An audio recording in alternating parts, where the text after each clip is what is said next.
I, as many people in science communication, am fascinated with flat earthers. Here you have a group of people steadfastly rejecting evidence that's right in their face. Flat earthers are neither stupid nor anti-scientific, and the only thing we are steadfastly objecting is a fantasy spinning ball earth and the endless straw man arguments and non-empirical claims made by its proponents. But first I have to tell you what flat earthers actually believe and how they got there. You have absolutely no idea what flat earthers believe, as you are about to demonstrate, but just your use of the word believe is already wrong. The Earth is demonstrably, empirically, a level, motionless plane.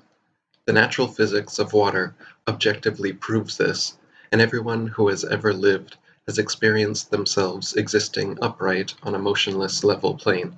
Belief is not required or a factor in people knowing the Earth to be motionless and level. For the members of your heliocentric cult, however, belief is most certainly required, as there is no demonstrable empirical evidence proving Earth to be a tilting, wobbling, spinning oblate pear hurtling around the sun. Fairy tales like this must be believed, unlike our actual experience of the motionless level Earth, which can be objectively demonstrated. The most popular flat Earth model is that of a disk where the North Pole is in the middle and the South Pole is an ice wall on the edge of the disk.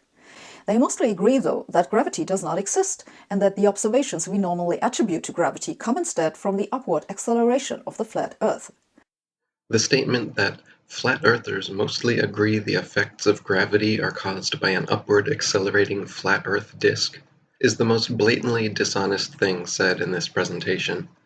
No flat earther in history ever believed or even presented this ridiculous theory until it was included on the farcical, satirical, controlled opposition Flat Earth Society website, Frequently Asked Questions, in the early 2000s.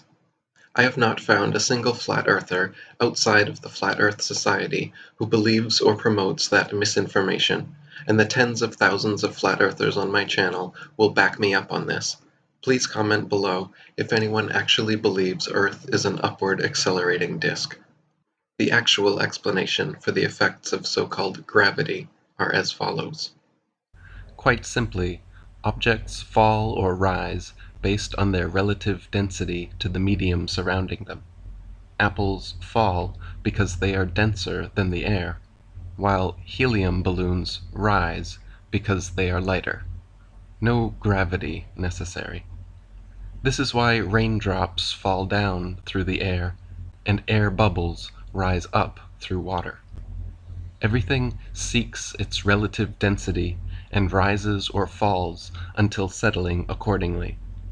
This is why a tiny pebble sinks to the bottom of the ocean, but gigantic cruise ships and aircraft carriers stay afloat on the surface, because even though a pebble is so small, its mass relative to its volume, its density, is more than water, so it sinks. And even though a cruise ship is so large, its mass, relative to its volume, is less than water, so it floats. If Newton's apple had landed in a puddle instead of on his head, he would have seen the apple only fell through the air because it was denser than the air, but then floated on top of the water because it was less dense than water. Have you ever noticed how it's easier to stay afloat with your lungs full of air than it is when they're empty? Submarines float on the surface when their ballast tanks are filled with air, but when the vents are opened and seawater floods in, they begin to sink as the submarine's density becomes greater than water. Depending what depth they wish to dive, sailors simply adjust the ratio of air and water in their tanks, and when ready to resurface, they blow compressed air into the tanks, forcing the seawater out, lowering the density, and thus causing them to rise back to the surface. We can also prove this fact of relative density by filling a balloon with approximately half helium and half air. Since helium is lighter than the oxygen, nitrogen, and other gases that compose the air around us, filling a balloon with just the right amount of helium to compensate for and balance out the density of the plastic results in a gravity-defying, levitating balloon at equilibrium that neither rises nor falls. But that's not the only problem. You also have to get the moon and the sun to somehow circle around over the disk to explain day and night and the phases of the moon. To get the day-night cycle to be noticeable, you have to shrink the sun and move it closer to the Earth. Since it seems you need a history lesson, be assured it was the heliocentric spinning globe theory which repeatedly changed the size and distance of the sun to fit their model, not the other way around. Geocentric scientists didn't, quote, shrink the sun and move it closer to the Earth. Heliocentric theorists are the ones that drastically expanded the size of the sun and moved it millions of miles away from the Earth. In fact, they have been notorious for regularly and drastically changing the distance to suit their various models. For instance, in his time, Copernicus calculated the sun's distance from Earth to be 3,391,200 miles. The next century, Johannes Kepler decided it was actually 12,376,800 miles away. Isaac Newton once said, "It matters not whether we reckon it 28 or 54 million miles distant, for either would do just as well." How scientific. Benjamin Martin calculated between 81 and 82 million miles. Thomas Dilworth claimed 93,726,900 miles. John Hind stated positively 95,298,260 miles. Benjamin Gould said more than 96 million miles, and Christian Mayer thought it was more than 104 million. Nowadays they have settled on the figure of 93 million miles away for the Sun and 240,000 miles away for the Moon. But for centuries before these astronomers began pushing the Sun further and further away, the Sun and Moon's size and distance were already known and fixed. Measuring with sextants and calculating with plane trigonometry, both the Sun and Moon figured to be only about 32 miles in diameter and approximately 3,000 miles away. Anyone can see and empirically measure for themselves that the Sun and Moon are nearly the same size, but heliocentrists claim the Sun is 400 times larger than the Moon. Anyone can also see and measure for themselves that the Sun and Moon are nearly the same distance away from Earth, but heliocentrists claim the Sun is 400 times further away than the Moon. But even with those assumptions, the size of the Sun will change during the day more than we observe. The apparent size of the Sun may or may not change during the day depending on various atmospheric conditions such as air pressure, humidity, and temperature. You can observe this for yourself by watching time-lapse footage of the Sun. Also, as only consistent with the geocentric model, the Sun changes its apparent shape as it moves away from the observer, going increasingly oblong the further it travels. And no one has ever successfully predicted solar eclipses on a flat Earth or calculated the observed motions of the planets. Many people think that modern astronomy's ability to accurately predict lunar and solar eclipses is a result and proof positive of the heliocentric theory of the universe. The fact of the matter, however, is that eclipses have been accurately predicted by cultures worldwide for thousands of years before the heliocentric ball Earth was even a glimmer in Copernicus's imagination. Ptolemy in the 1st century AD accurately predicted eclipses for 600 years on the basis of a flat stationary Earth, with equal precision as anyone living today. All the way back in 600 BC, Thales accurately predicted an eclipse which ended the war between the Medes and Lydians. Eclipses happen regularly with precision in 18-year cycles, so regardless of geocentric or heliocentric, flat or globe Earth cosmologies, eclipses can be accurately calculated independently of such factors. The Flat Earth Society goes back to an Englishman by name Samuel Rowbotham, who lived in the 19th century. He was a medical doctor who believed he had proved that the Earth is flat and then complained for the rest of his life that the supposed scientific authorities ignored him. Samuel Rowbotham founded the Universal Zetetic Society, not the Flat Earth Society. The Flat Earth Society is a controlled opposition group that mixes truth with lies and satire to discredit genuine flat Earth research, a job they have been doing for a long time now. Founded in 1970 by Leo Ferrari, a suspected Freemason and philosophy professor at St. Thomas's University, Leo spent his life making a mockery of the legitimate subject of our flat Earth. Though he passed away in 2010, his Flat Earth Society still exists today online as a website and forum which, still true to form, purports several false flat Earth arguments and treats the entire subject as a deadpan joke.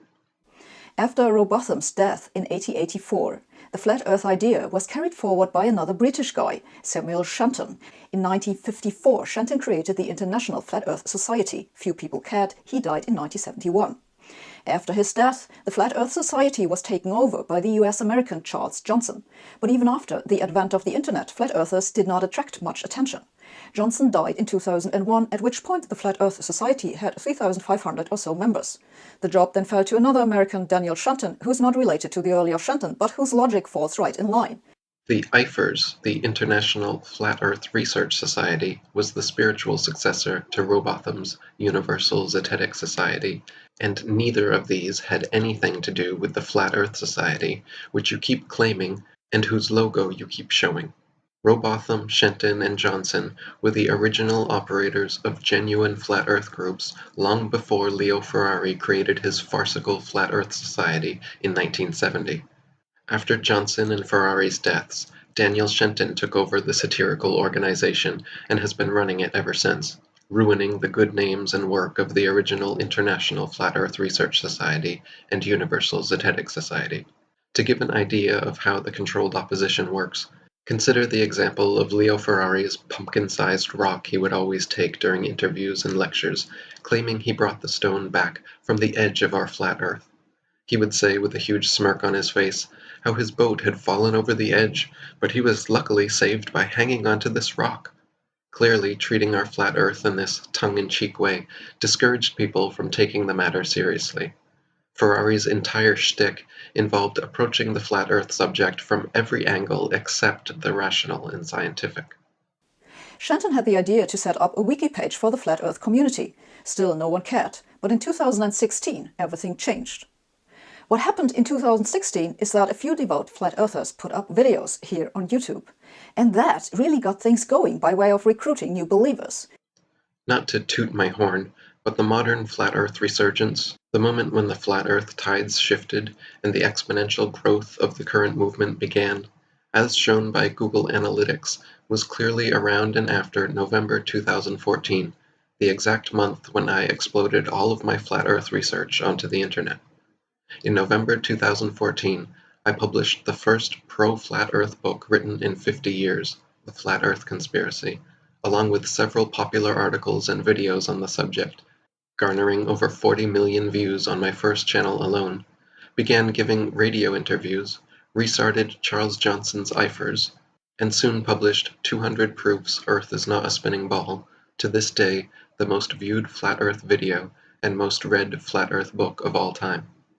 These simultaneous actions, my intentional exploding of credible flat Earth information onto the internet all at once, which I had been preparing for years before, were undoubtedly the catalysts behind the exponential growth curve seen beginning November 2014, and not just the result of some random YouTubers in 2016, as Sabine claims.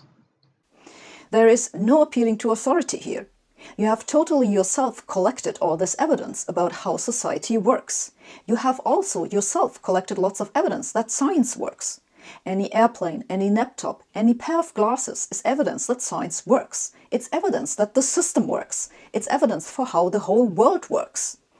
So if you cannot recall just what experiments demonstrate that the Earth is not flat, or if you cannot immediately figure out what's wrong with flat earthers' arguments, there's no shame in rejecting their claims, because your rejection is based on evidence, evidence that science works.